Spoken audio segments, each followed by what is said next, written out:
Assalomu alaykum aka parvozlar. Aka-ukalar, bu maytiyonlarda ovqati. Buning ichida baliq datxotlari bor. Baliq datxoti, sechka bor, oqshog' bor, guruchli maydasi bor, juvori bor, hamma yo'q bor. Baliq tozalaydigan yerga borsanglar 1000 so'mdan kilosini beradi datxotlarni. Olib kelib, hammasini bitta qilib turib, bitta dimlab qo'ying, bo'tqa bo'lib g'asa ishadi. Maytiyonlarga, tuloy kelmayotgan xo'rozlarga bera olasiz. Ayniqsa laylak bo'lgan cho'jalarga shunaqa dori bu. Shu laylak bo'lgan cho'jalarga beringlar. Mana shu tuxum tug'mayotgan tovuqlarga beringlar. Qalampirda, chesnokda. Shundan juda ko'p foydalanaman men.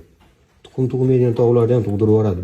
O'zi 2-3 kunda betlarni qiyib-qizir qilib lovullatib yuboradi shu qalampir.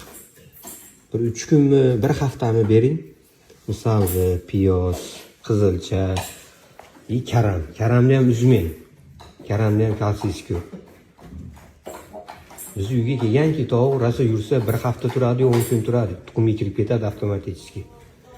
Tuxumni maydalab, pachaqlab, po'stlog'i bilan bera olasiz. Buni ham kalsiysi yaxshi. Hech qancha rasxod ketmaydi bunga. Bir qilib mehnat qilsangiz, rohatini ko'rasiz.